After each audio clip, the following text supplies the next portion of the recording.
Morning आप सभी प्यारे प्यारे विद्यार्थियों को। तो दोस्तों, आज इस सेशन के अंदर हम लोग देखेंगे मैथ्स जो यूपी पुलिस कांस्टेबल के लिए दोस्तों रहेगा।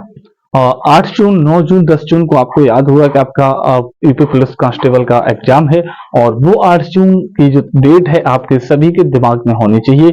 और किस प्रकार से उस 8 जून को मैथ का क्वेश्चन आएगा, किस तरीके से चीजें बनेगी, उस हिसाब से हम लोग चीजों को रख रहे हैं, और PYQ के माध्यम से सारी चीजें आपके सामने रख रहे हैं। तो आज अब इन PYQ की बात करते हैं और एक एक करके चलते हैं सारी चीजों को लेकर के। तो दोस्तों, सबसे पहले आपके सामने नेक्स्ट जो क्वेश्चन है वो आपके सामने स्क्रीन पर है। क्वेश्चन को समझिएगा, क्वेश्चन को करिएगा। क्या है क्वेश्चन? यदि इसमें बताया गया है क्वेश्चन परसेंटेज का है, बेहतरीन क्वेश्चन है। यदि पास होने के लिए 35% अंकों की आवश्यकता होती है, एक विद्यार्थी को 200 अंक मिले परंतु वह 24 नंबरों से फेल हो गया, तो आपको अधिकतम अंक क्या है ये आपको बताना है। अधिकतम मैक्सिमम मार्क्स जो हैं वो क्या हैं, वो आपके सामने यहाँ पर पूछा गया है, यानी कि पूर्णांक क्या है, अधिकतम अंक। दोस्तों, ऐसे क्वेश्चन जब पास फेल वाले आते हैं तो हमेशा एक क्या करिएगा, एक लाइन ड्रॉ कर लीजिएगा, और वो लाइन किस तरीके से रहने वाली है, हम लोग वो लाइन है कुछ इस तरीके से रखेंगे। वो लाइन जो है ना, एक लाइन हम लोगों ने ये बना ली दोस्तों, और यहाँ पे पॉइंट बना दिया कि ये जो है ये पास वाला है। यहाँ पर क्या हो जाएगा, यहाँ पर व्यक्ति पास हो जाएगा इस लाइन पे अगर पहुंचता है। अब जो क्वेश्चन कहता है इस कंडीशन में रखते चलो, यदि पास होने के लिए कितना 35% अंकों की आवश्यकता होती है, तो पास होने के लिए कितना चाहिए था? पास होने के लिए चाहिए था 35% अंक। आगे बताया गया कि एक विद्यार्थी को 200 अंक मिले परंतु वह 24 नंबरों से फेल हो गया। अब देखो, 200 नंबर मिले हैं और वह हो गया है फेल। तो 200 नंबर मिले यानी कि वह यहाँ कहीं पे रहा होगा, मान के चलते हैं, और वह 24 नंबरों से फेल हो गया।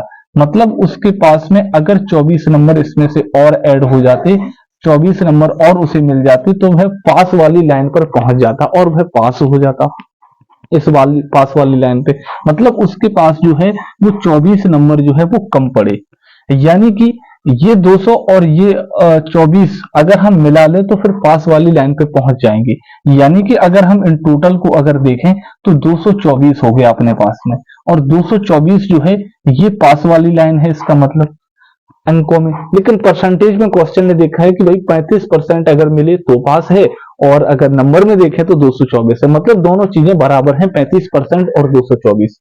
बस अब आगे आपको करना क्या है, सीधे तौर पे आप रख लीजिएगा, ये आपका 35% हो गया, और 35% बराबर कितना हो गया आपका 224 हो गया। अब परसेंटेज आपको मैक्सिमम मार्क 100% की वैल्यू निकालनी है। 100% की आप वैल्यू निकालेंगे तो आपका बन जाएगा 224 बटे 35 और मल्टीप्लाई कर दो 100 का। ठीक, कुछ इस प्रकार से हल कर लीजिएगा। कैसे क्वेश्चन काट पीट कर लो। अब काट पीट करेंगे तो ये आपका जाएगा 5 से 7 बार काट दो, 5 सत्ते 35 और 7 से इसमें भाग लगा दो, तो 7 या 21 आपका इधर, और 7 दूनी 14, 224। 5 से इधर कट जाएगा आपका कितना, 20 बार, 20 पंजे 100, 32 गुणा 20, 32 गुणा 20 जो आपका है 32 गुणा 20 बराबर आपका कितना हो गया, 32 दूनी 64। मैं इधर लिख दे रहा हूं 64 और एक और जीरो है, यानी कि 640 जो है वो आपका क्या है, मैक्सिमम मार्क है। 640 ऑप्शन नंबर सी में है। ऑप्शन नंबर सी आपका सही जवाब हो जाएगा, 640 करेक्ट जवाब हो जाएगा। बेहतरीन क्वेश्चन था, इस तरीके से आपको क्वेश्चन करने रहेंगे। जबरदस्त क्वेश्चन था, एकदम बढ़िया लेवल का था और समझने वाला था। यहाँ पर आपको इस प्रकार से जब भी क्वेश्चन मेरे पास फेल होने वाले, तो आप कुछ इस प्रकार से एक लाइन ड्रॉ करिएगा, और उस लाइन ड्रॉ के माध्यम से आप अपना सवाल जो है, जो क्वेश्चन है वो आप हल कर पाएंगे बेहतरीन तरीके से। आसान तरीका है इन परसेंटेज वाले क्वेश्चन को, जो दोस्तों पासिंग मार्क वाले क्वेश्चन है, इस तरीके से सॉल्व करने का। किसी भी प्रकार का क्वेश्चन है, इस लाइन ड्रॉ करने से आपका क्वेश्चन बहुत जल्दी हल होता है। चलिए आगे बढ़ेंगे, और आज का जो क्वेश्चन है आपके सामने, नेक्स्ट क्वेश्चन आपके सामने ये है। करेंगे क्वेश्चन को। क्वेश्चन आपके सामने ये है, सरल करना है इस व्यंजक को। दोस्तों एक्सप्रेशन दे रखी है आपके सामने, ऑप्शन है आपके सामने 4, है ना। गड़बड़ मत करिएगा, इन क्वेश्चन में अक्सर गड़बड़ होती है ना। चलिए, और गड़बड़ ज्यादातर क्या होती है कि सीधे तौर पे प्लस माइनस वाला गड़बड़ होता है। ऐसे क्वेश्चन जब भी मिले, है ना, आराम से करिएगा, और इन क्वेश्चन में आप प्लस माइनस को देखिएगा। किसे देखेंगे, प्लस और माइनस को आप देखिएगा, जहां पर प्लस माइनस मिले आप वहां पर कट कर लीजिएगा। कैसे, जैसे हमें यहाँ पर क्या मिला प्लस, मतलब ये वाला अलग सॉल्व कर लो, और इधर कहीं कुछ है इधर कुछ नहीं है, तो ये एक बार में सॉल्व होगा। आ गया समझ में, मतलब ये हुआ अपना, यहाँ पर कहने का मतलब मेरा ये हुआ दोस्तों। एक बार फिर देखेंगे कि जहां पर ये प्लस है, ये प्लस से आगे की जो चीजें हैं ये एक बार में अलग सॉल्व कर लो, और प्लस से इधर वाली चीजें अलग सॉल्व कर लो। अगर माइनस बीच में यहाँ आ जाता तो फिर हम माइनस को हटा करके इधर कर लेते सॉल्व। कुछ इस प्रकार से मैं कहना चाह रहा हूँ, है ना। चलिए देखते हैं क्वेश्चन को। पहले तो इसका ये फ्रैक्शन जो है इसे सही करेंगे, तो इसमें कितना जाएगा, 11 चौके 44 और 1 45। 45 बटे आपका कितना हो गया 4, भाग 5 दिया 15, 3 18, 18 बटे आपका कितना हो गया 5 इधर, ठीक है, गुणा इधर कितना 6 दिया 18 और 2 20, 20 बटे आपका कितना हो गया 3, प्लस 1 बटे 6 है, प्लस 1 बटे 6 है आपका, प्लस 1 बटे 6 कर दीजिएगा। ठीक, अब कर लो, इस भाग को पलट दो, गुणा में बना दो, है ना। कितना बन जाएगा 45 बटे आपका हो गया 4, गुणा कर दो 5 बटे आपका किधर बन जाएगा 18 बन गया, ठीक है, और गुणा इधर था ही 20 बटे आपका 3 था, और इधर चल रहा है प्लस 1 बटे 6, है ना। अब काट पीट कर लेंगे, कितना किधर से जाएगा, देखो 4 पंजी 20 आपका इधर कट गया पूरी तरीके से, है ना, और 3 से इधर भी काट दो, 3 से इधर काट दो 15 बार 45 को, है ना, ये कट गया, इधर भी कट रहा है, आप इधर भी काटेंगे, आप इधर काट दें, किससे 3 से कट रहा है, 6 थिया 18 इधर, और 5 थिया 15 आपका इधर बचा, ठीक है। अब देख लो एक बार क्या क्या बचा, 5 ये है, 5 ये है, 5 ये है, 5 गुणा 5 गुणा 5 125 आपका हो गया, है ना, 5 गुणा 5 125 हो गया, इधर लिख दे रहा हूं 125 हो गया, 125 बटे ऊपर हो गया, इधर देखो इधर कुछ नहीं है, इधर 6 है, इधर कुछ नहीं है, बटे में 6 बचा, है ना, प्लस और 1 बटे 6 तो आपका चल ही रहा है ना, प्लस 1 बटे 6 आपका इधर हो गया। इसे हल करेंगे, कितना बन गया जाकर के 125 और 1 126 बटे 6 आपका, है ना, 126 बटे 6, है ना।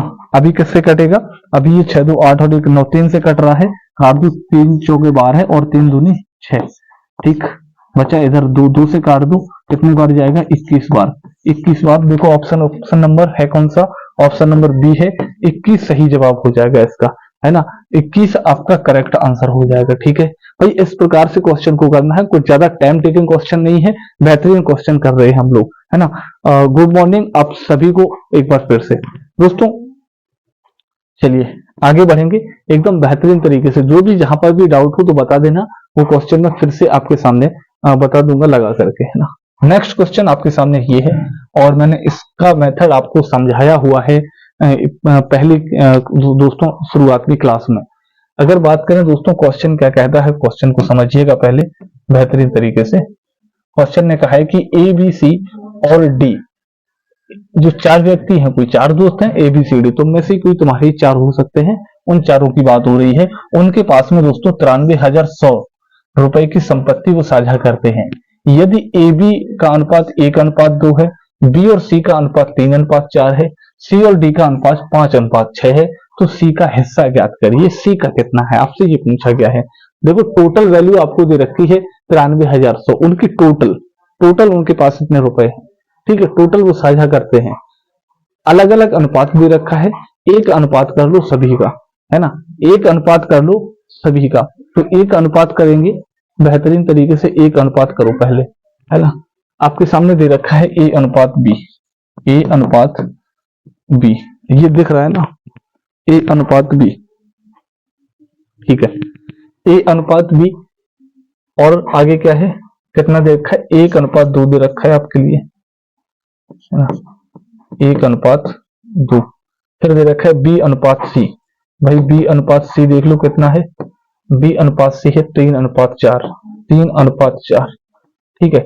ये बी के नीचे बी ही लिखना है, इधर बी की वैल्यू 2 है तो बी की यहां से ये स्टार्ट करना है, ये वाला छोड़ना है खाली, है ना, बी के नीचे बी, जब इस तरीके से कर रहे हैं इधर भी अनुपात वैसा ही लिखना है, सी अनुपात बी, अब सी अनुपात डी यहाँ पे आ जाएगा, और इधर वैल्यू कहां तक जाएगी 5:6, तो इधर पे आ जाएगा 5:6। बॉक्स कहाँ कहाँ बना, बॉक्स बना आपका सामने ये बना बॉक्स, एक आपके सामने इसका बॉक्स ये आ जाएगा, और इसका बॉक्स ये आ जाएगा, एक इधर बॉक्स आ जाएगा, और एक इसका बॉक्स इधर आ जाएगा, एक और बॉक्स यहाँ पे आ जाएगा। ठीक है, कुछ इस प्रकार से, कुछ इस प्रकार से ये 4 बन गए आपके सामने। बॉक्स को फिल करना है, कर दीजिएगा। बॉक्स को फिल कैसे करेंगे? बॉक्स को फिल कुछ इस प्रकार करेंगे, इधर वाली वैल्यू इधर वाले, इधर सामने की तरफ कर दो या फिर इधर इस तरफ कर दो, है ना, जिधर भी खाली मिले उसी लाइन में चलना है। तो इधर 2 है, इधर भी 2 हो जाएगा, इधर भी 2 हो जाएगा, इधर 4 है तो इधर भी 4 हो जाएगा। अब आ जाओ, इधर 3 है तो इधर भी 3 हो जाएगा, इधर 5 है तो इधर भी 5 हो जाएगा और इधर भी आपका 5 हो जाएगा। ठीक है, अब क्या करना है? अब करना ही कुछ नहीं है, सीधा सीधा सभी का गुणा कर लो और आपका ए अनुपात बी अनुपात सी अनुपात डी आपके सामने हो जाएगा। 4 दूनी 8 छंग 48 आपका इधर हो गया 48, 4 दूनी 8 पंजे 40, 40 आपका सामने ये हो गया, है ना। इधर देखो 3 दूनी 6 पंजे 30 आपका इधर हो गया, अनुपात लगा दो इधर, 1 या 3 पंजे 15 आपका इधर हो गया, है ना। काट पीट कुछ अगर हो रही हो तो कर लो, नहीं तो फिर आगे बढ़े। कहीं कुछ हो रहा है? नहीं। 3 से अगर इसे काटोगे तो ये 3 से नहीं कटेगा, 40, 2 से अगर इधर कट जाएगा तो फिर 2 से इधर नहीं कट रहा है, मतलब यही रहेगा कुल मिलाकर के अगर देखा जाए तो। अब इसको ऐड करना है। क्यों ऐड करना है? क्योंकि इधर आपको दे रखा है कि जो 93,000 जो 100 है रुपए उनकी संपत्ति साझा करते हैं, मतलब टोटल मिलाकर के जो वैल्यू है वो 93,100 है। इनकी टोटल वैल्यू कितनी है? इनकी टोटल वैल्यू कितनी है?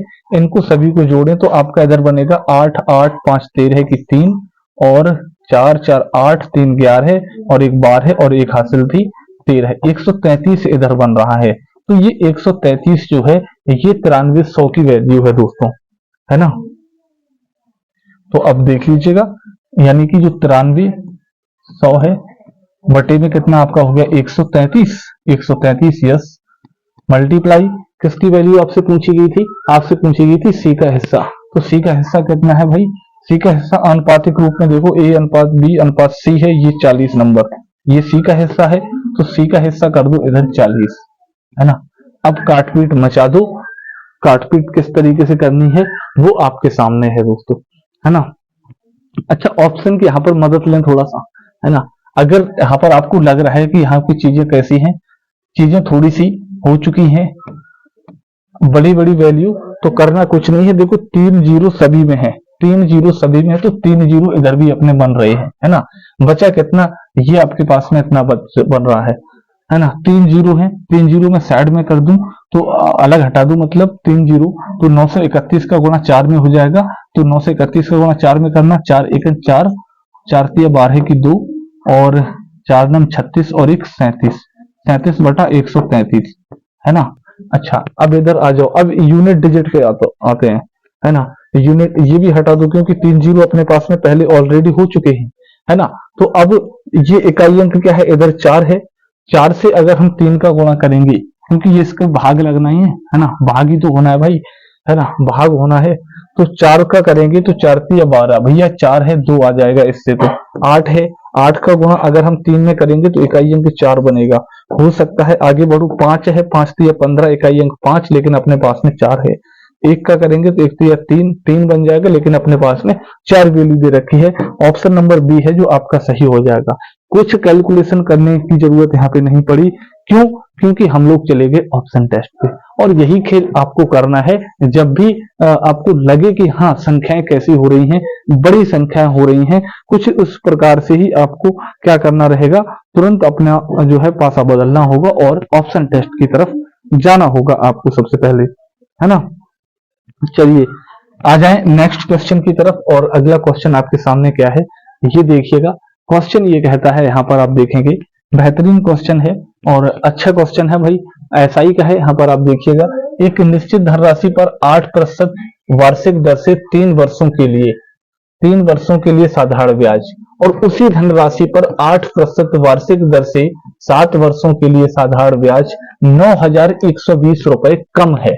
ये आप देखेंगे 9,120 रुपए कम है, तो वह धनराशि ज्ञात करिए, ये आपसे कहा गया है।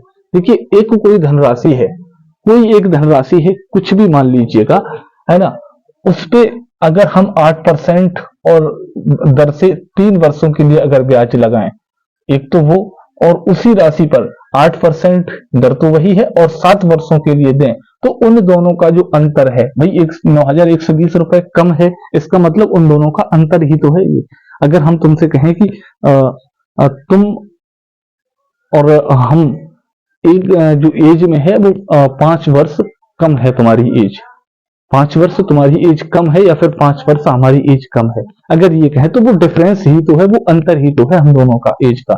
वही यहाँ पर कहा गया कि 9,120 रुपए कम है, मतलब वो डिफरेंस है, दोनों का अंतर है वो 9,120 रुपए। अगर हम यहाँ पर ब्याज निकालें तो कितना हो जाएगा, 8% की अगर दर लगा दें 3 वर्षों के लिए तो 24% हो गया इधर ब्याज, इधर हो गया 24% ब्याज आपका, है ना, इधर हो गया आपका 24% आपका ब्याज हो गया।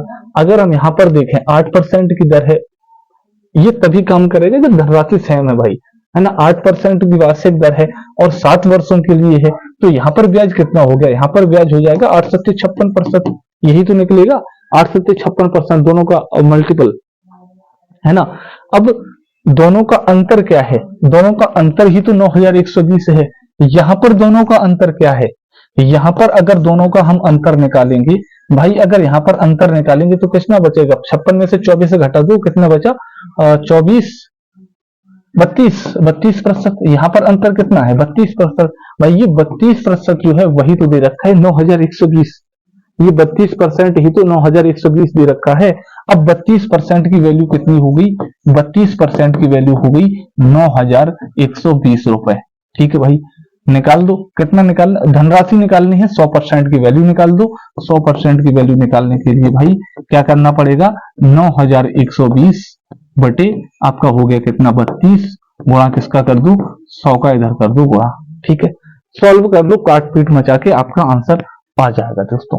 कैसे, अगर हम यहां से दोस्तों काटें 2 से कट जाएगा, कोई दिक्कत नहीं, 2 से काटू 4 से काटू कैसे भी करके काट लो कुल मिला करके, है ना, 4 से काट लें, काट लो, 4 अट्ठे 32, 4 से इधर काटो 4 दूनी 8 4 दूनी 8, आपका कितना बचा, 1 आपका बचा यहाँ पर, अच्छा 4 से काट रहे हो तो जिससे इच्छा उससे काटो, ठीक है भाई, 2 से काट दे रहे, काहे परेशान हो, है ना, 2 से काट लो, अगर ऐसी इच्छा है तो 2 से काट लो, है ना, चाहे 4 से काटो, 4 से भी कट रहा है 2 से भी कट रहा है, जहां से काटना चाहो वहां से काट लो, कोई दिक्कत नहीं है ना, जिस तरीके से काटना हो। 4 से काटोगे तो लास्ट के 2 अंक कट तो रहे, 4 से काट लो, चलो कोई दिक्कत नहीं, 2 से काटना 2 से काट लो, 16 से इधर जाएगा, 2 चौके 8 इधर बचा और 11 बन गए, 2 पंजे 10 आपका बना, फिर से कितना बन गया 12 बन गया, 2 छंग 12 और 1 जीरो और आपका ये कट गया इधर। अब बचा है आपके पास में 16, अब फिर काटना पड़ेगा, पहले ही कह रहा था, है ना, इधर काट ले पहले, 25 से आ जाएगा इधर, इधर बचा आपका 4, है ना, अब 4 से काट तो सीधा अभी भी कट जाएगा, 4 से जाएगा इधर 4 एकन 4, फिर 4 एकन 4 1 बचा, 4 चौके 16 और 1 जीरो इधर बचा, 1140 गुणा 25, 1140 गुणा 25 कर लो गुणा, एक तो जीरो आपके सामने पहले से ही है जी, 25 चौकी 100 हासिल 10 लगी, 25 एकन 25 और 10 35 की 5 आपका बन गया 3, है ना, आपका बन गया 3, 25 एकन 25 और 3 28, 28,500, 28,500, 28,500 ऑप्शन देखो, 28,500 ऑप्शन नंबर ए है, 28,500 वाला ऑप्शन नंबर ए है 28,500, जबरदस्त तरीके से। ठीक है, ठीक है, यहां तक क्लियर,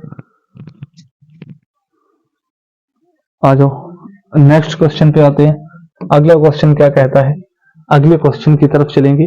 अगला क्वेश्चन आपके सामने ये रहा दोस्तों, अगला क्वेश्चन आपके सामने ये रहा और ये क्वेश्चन ये कहता है, यहाँ पर आप देखेंगे आसान सा क्वेश्चन है, छोटा सा है, 350 मीटर लंबी रेलगाड़ी 250 मीटर लंबे पुल को 20 सेकंड में पार करती है, तो रेलगाड़ी की चाल बतानी है, वो भी किलोमीटर प्रति घंटा में। ठीक है, ये बात की बात है किलोमीटर प्रति घंटा में, पहले हम लोग मीटर में वैल्यू दे रखी है मीटर पर सेकंड में, तो फिर वही चीज निकालते हैं पहले, है ना। 350 मीटर लंबी रेलगाड़ी है, 250 मीटर लंबा पुल है।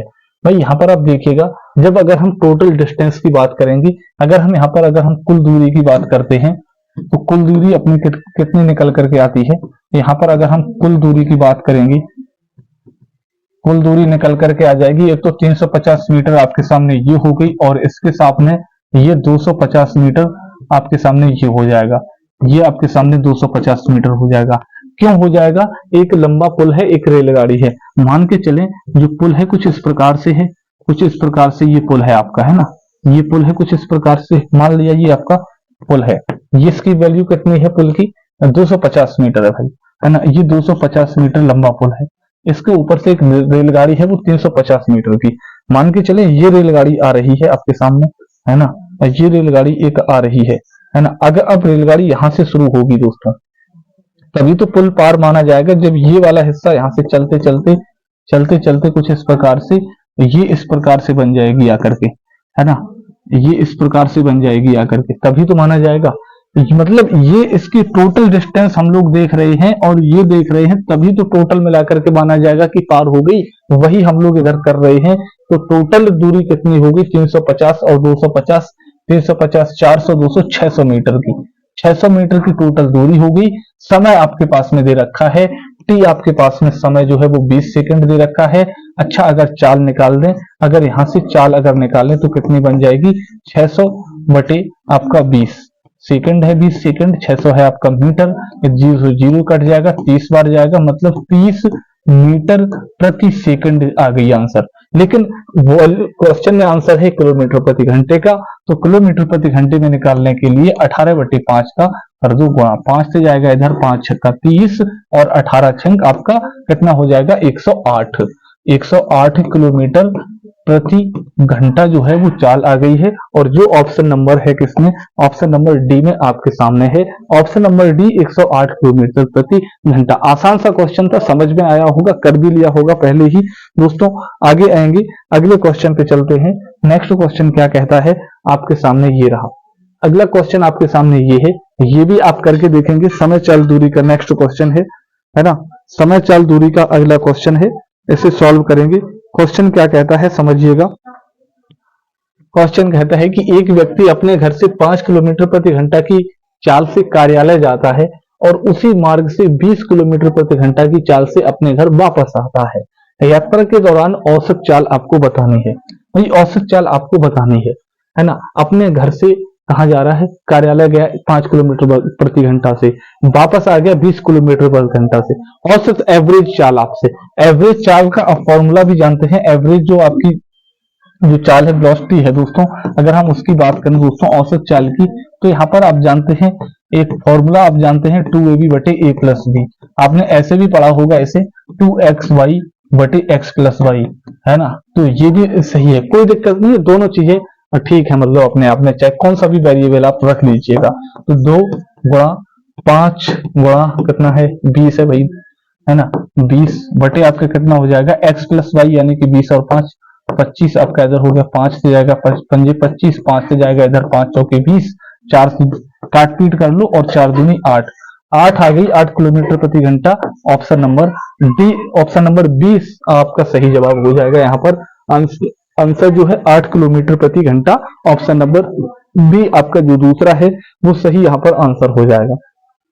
ठीक है, ये भी औसत चाल का था, 2xy बटे x प्लस वाई, यही वाला था, और ज्यादा उसमें कुछ क्वेश्चन में था नहीं। नेक्स्ट क्वेश्चन आपके सामने ये रहा, और क्या कहता है क्वेश्चन समझेंगे, करेंगे, और क्वेश्चन में क्या है देखिएगा, है ना। क्वेश्चन कहता है M1 अकेले एक काम को 14 दिन में पूरा करता है और M2, भाई M1 M2 ये कोई व्यक्ति के नाम है, जैसे A और B ले लेते हैं उसी प्रकार से। M1 अकेले एक काम को 14 दिन में करता है, ठीक है। M1 जो है इस पे करवा दो, 14 दिन में ये काम कर देगा। उसके बताया M2 अकेले उसी कार को 70 दिनों में पूरा कर सकता है, ठीक है। जो M2 है वो उसी कार को क्या करता है? 70 दिन में पूरी तरीके से कर लेता है। और उसके बाद में आगे बताया गया है कि जो M3 है, ये M3 आपका कर जाएगा M3 की सहायता से। रुक जाओ, M3 नहीं है अकेला, क्योंकि बताया गया कि M3 की सहायता से, मतलब M1 और M2 तो कर ही रहे हैं और इसके साथ में M3 भी कार्य कर रहा है। मतलब M1 आपका ये हो गया, M2 और M3 केवल सहायता दे रहा है दोनों को, है ना। तो मतलब ये तीनों एक साथ काम कर रहे हैं, तब वह काम 7 दिनों में पूरा करते हैं, 7 दिनों में ये पूरा कर सकते हैं। तो M3 अकेले उसी काम को कितने दिन में पूरा करेगा? आपसे पूछा गया है M3 जो है ये कितने दिन में आप पूरा कर देगा, ये है प्रश्न। टोटल अगर काम निकालें तो एलसीएम निकाल दो, 14, 70, 7 का कितना बन गया? एलसीएम बन गया आपका जाकर के 70 एलसीएम बन गया। अब देखो 70 से क्षमता M1 की कितनी निकली, क्षमता निकल के आ जाएगी 5, 14 पंजे 70, 70 एकन 70 और 7 10 70। ठीक है, मतलब ये 5 1 6 10 ये आपकी क्षमता होगी। यहाँ पर थोड़ा ध्यान देना, अगर हम आगे बात करें किसकी क्षमता निकालनी है हमको M3 की, तभी तो पता चलेगा कितने दिन में कर पाएगा कार्य। M1 की क्षमता 5 है, M1 की क्षमता 5 है, M2 की क्षमता 1 है, तो M3 की बताओ। M1 M2 और M3 तीनों की मिलाकर के अगर हम देखें, M1 M2 M3 तीनों की मिलाकर के क्षमता 10 है। M1 की क्षमता 5 है, M2 की 1 है, तो M3 की क्या होगी, 5 और 1 6, इधर जाके घट जाएगी 10 माइनस 6 4, 4 क्षमता होगी M3 की, 4 क्षमता होगी M3 की। टोटल वर्क है 70, 70 काम करेगा 4 की क्षमता से। कितना बचा, काट पीट मचा दो, 35 इधर आएगा और 2 नीचे, 35/2 यानी कि 17.5 दिन लग जाएंगे इसे, 17.5 दिन इसको लग जाएंगे इस वर्क को पूरा करते करते। ऑप्शन में क्या है, ऑप्शन में दे रखा है, ऑप्शन नंबर बी जो है इसमें दे रखा है 17.5 दिन, है ना। ऑप्शन नंबर बी सही आंसर हो जाएगा, 17.5 दिन वाला करेक्ट जवाब हो जाएगा। ठीक है, कुछ इस प्रकार से आपको ये आंसर करना रहेगा। बेहतरीन क्वेश्चन है, बेहतरीन बढ़िया तरीके से आंसर था और अच्छा क्वेश्चन था। नेक्स्ट क्वेश्चन पे आते हैं और अगला क्वेश्चन आपके सामने की रहा। क्वेश्चन में आगे है कि राजू ने रवि को 10% के लाभ पर एक वस्तु बेची, रवि ने रामू को 10% हानि पर यह वस्तु बेच दी और रामू ने रवि को 1485 1485 का भुगतान किया, तो राजू ने रवि को किस मूल्य पर वस्तु बेची है, ये आपसे पूछा गया है। देखिएगा क्वेश्चन में बताया गया है यहीं पर, है ना, राजू ने रवि को बेचा है 10% के हिसाब से, है ना। यहाँ पर थोड़ा सा देखेंगे, राजू ने रवि को, है ना, रवि को 10% पे बेच दिया। ठीक है, 10% लाभ लिया।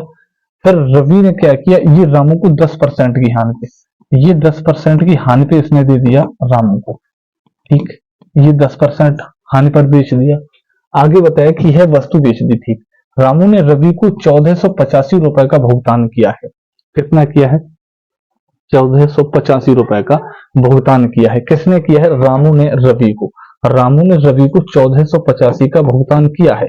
ठीक, क्लियर, भुगतान किया। तो राजू ने रवि को किस वस्तु मूल्य पर बेची है, ये आपसे पूछा गया है। ठीक, अब देखो अगर हम यही वैल्यू मान लें 100, यही वैल्यू अगर 100 मान लिया जाए, तो फिर इधर कितना, राजू ने रवि को, इसका 10% लाभ है इधर, तो यानी कि 110 पे, 110 पे बेची गई होगी। अब 110 का 10% हानि है, 110 का 10% अगर हम हानि निकालेंगे तो कितना बनेगा जाकर के, ये बच जाएगा आपका 11। अगर हम 100 में से माइनस कर दें इस 110 में से, है ना, 110 है ना, 110 में से 11 रुपए का हानि, 11 रुपए की हानि पर बेच रहा है ये रवि, तो 11 रुपए की हानि पर अगर बेच दें तो कितना बचा जाकर के, 99, है ना, 99 बचा जाकर के, तो ये यहाँ पर 99 रुपए हो गया आपका, है ना। अब ये 99 रुपए को इसने दिया, 99 रुपए इसने इधर दिए, तब तो ये वस्तु रामू ने खरीदी। अब यही जो 99 रुपए है, यही वैल्यू आपको दे रखी है 1485 रुपए की, यही जो दे रखी है, यही आपसे दे रखी है 1485 रुपए, मतलब 99 रुपए की जो वैल्यू है वही क्या है, 1485 रुपए के बराबर, है ना। निकाल दो, है ना, 100 का निकाल दो पूरा 99 के बाद में, 1485 99% ऐसे कह सकते हो, 1485 बट्टा आपका कितना बन गया 99, और गुणा किसका कर दीजिएगा, 100 का कर दो, फिर इसका निकल आएगा, और इसका चाहिए उसका 10% निकाल देंगे, रवि का पता चल जाएगा। काट पीट मचा दो। ठीक है, 99 है, इधर 1485 है।